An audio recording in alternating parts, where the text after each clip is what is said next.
E vamos ampliar essas informações porque, como o coronavírus não tem tratamento específico, são muitas as dúvidas ainda existentes. Para falar exatamente, conversar conosco nesse momento online sobre o impacto da pandemia, do Covid-19 na medicina e também vamos dar algumas pinceladas na economia. Vamos conversar agora com o urologista oncológico, Dr. Igor Nunes, direto de São Paulo. Já está aqui conosco. Dr. Igor, seja bem-vindo. Bom dia, Igor. Bom dia, Sérgio. Bom dia a todos os telespectadores que nos assistem. Uma satisfação estar aqui com vocês. Doutor Igor, esse é o momento de se repensar até as nossas relações, as relações de nós cidadãos para com a medicina de um modo geral. Descobrimos, afinal, o óbvio, ou seja, nós dependemos de uma maneira assim vital da medicina e faltou exatamente essa compreensão para todos nós? A questão do relacionamento social dentro desse contexto de epidemia, ele é essencial, né? A transmissibilidade do vírus, ela é muito fácil, muito grande. Essa questão o brasileiro, ele tem uma proximidade muito grande, ele beija, ele abraça, isso é natural do nosso povo.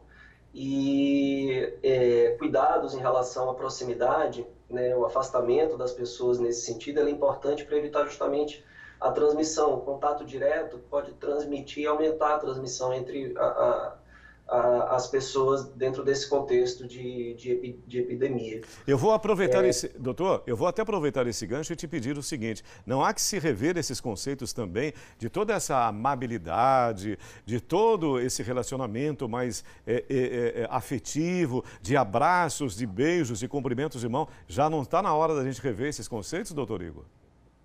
Exatamente. Nesse momento, isso é muito importante que seja observado, né? Que a gente tome esse cuidado no início, quando as medidas em relação à epidemia elas começaram a ser tomadas, o isolamento, as pessoas estiveram sentindo muita dificuldade, né? É natural, o brasileiro, ele chega no seu ambiente de trabalho, ele quer apertar a mão, ele quer dar um abraço, quer dar um beijo, tem essa aproximação. Só que isso, nesse momento, não é o ideal. E as pessoas sentiram muito isso, né? A gente vê um certo distanciamento. Tenho colegas psiquiatras, psicólogos que têm recebido uma grande quantidade de demanda de pessoas em depressão, pessoas em estados de tristeza causados pelo isolamento. Isso tem um impacto psicológico muito grande também nas pessoas, né? Ok, e também com relação a essa questão do sistema de saúde, doutor Igor. Agora há pouco eu estava aqui atualizando as informações a respeito, um exemplo clássico da Alemanha. A Alemanha tem um sistema de saúde, o senhor avaliaria, eu diria perfeito, ele é perfeito. Então, assim, os números de mortes estão sendo reduzidos a cada momento com relação à Alemanha. Nós precisamos redefinir esse conceito de saúde em nosso país?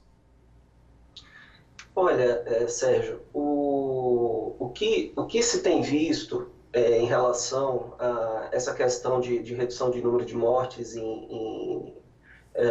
nos países que a curva da epidemia começou um pouco antes da gente, né? Por exemplo, na Europa, na Ásia, aqueles países que tinham uma condição de um número de leitos em torno maior que 10 leitos por 1.000 habitantes, esses países tiveram uma taxa de mortalidade, letalidade pequena, baixa, comparado com aqueles países que tinham uma capacidade de absorção da demanda da população através do sistema, com uma quantidade de leitos menor do que 10 leitos por 1.000 habitantes.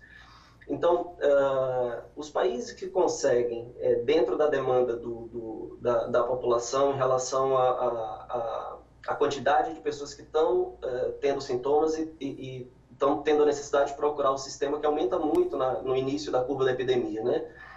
Então, esses países eles tiveram uma mortalidade baixa. Então, a capacidade do sistema absorver, conseguir abraçar essas pessoas e atender, parece ser fundamental na redução do número de mortes.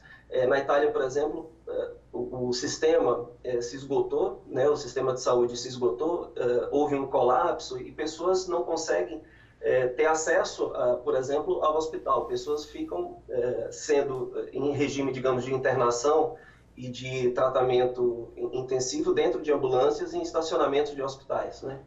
Então, isso denota que a capacidade do sistema em absorver, ela é super importante nesse sentido. Doutor Igor, e também indo não só para a questão da medicina, mas a questão até, eu diria, sociológica, antropológica, até econômica. Nós vamos conhecer um novo mundo a partir de que essa maré do coronavírus conheça já um refluxo e comece a diminuir. Um novo mundo há de ressurgir a partir daí, na sua opinião? Eu acho que haverão mudanças. Eu acho que todo período crítico de instabilidade, incertezas, tem um ponto negativo, mas mudanças eu acho que vão acontecer na pós-pandemia, né? Eu acho que as relações de trabalho, do ponto de vista das pessoas conseguirem desempenhar funções por via à distância, por via digital, isso deve se consolidar em vários aspectos, né? Pessoas que tinham, por exemplo, dificuldade com o uso de meio das ferramentas digitais, elas, nesse momento, têm a necessidade de fazer uso, e eu acho que esse hábito é um hábito que vai se consolidar, que vai se concretizar, e no período pós-pandemia, esses segmentos eles tendem a ter um avanço, as pessoas tendem a usar cada vez mais os sistemas digitais em todos os aspectos da vida, né? E eu acho que as relações sociais, essa questão da amabilidade, como você mesmo comentou, do brasileiro, não que isso vá mudar, né? Mas eu acho que as pessoas vão ter um modo de se relacionar um pouco diferente no pós-pandemia. Doutor Igor, para a gente fechar essa nossa conversa tão interessante, exatamente com relação ao SUS.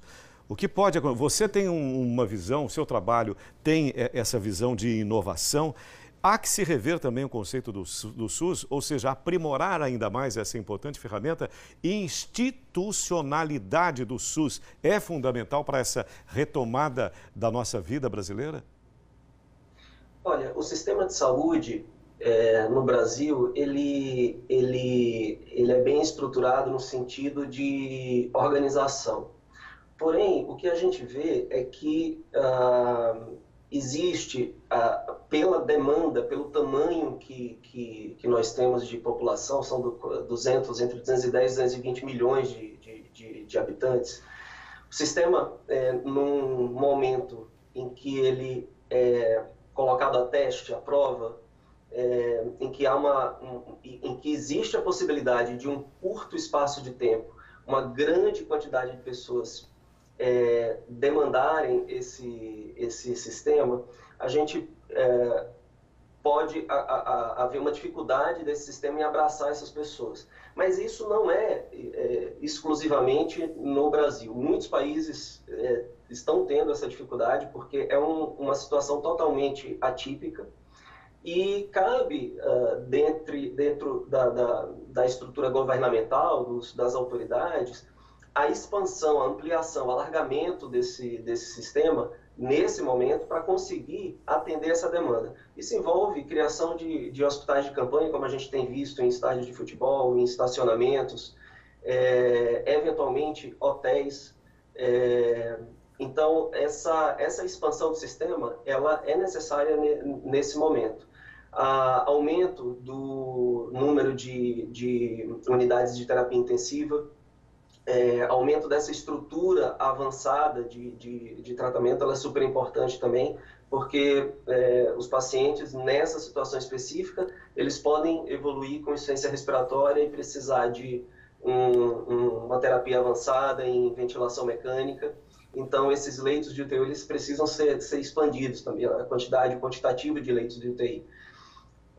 Então, o que a gente precisa entender é que, nesse momento, o sistema de saúde, nessa situação atípica, poucos países estão conseguindo, de forma natural, com um sistema que já existe, abraçar um quantitativo imenso dentro de uma curva epidêmica em ascensão de forma espontânea. Então, essas medidas elas são importantes para alargar isso e de forma que o sistema de saúde consiga abraçar essas pessoas. Perfeito, doutor Igor. Espero reencontrá-lo pessoalmente em breve. E muito obrigado pela sua contribuição. O doutor Igor tem uma visão internacional da saúde. Te agradeço demais essa contribuição. Um forte abraço e um bom dia, doutor Igor. Eu que agradeço, Sérgio. É um prazer estar aqui de novo com você. Um bom dia para todos. Prazer é nosso. Obrigado, doutor. Muito obrigado mais uma vez.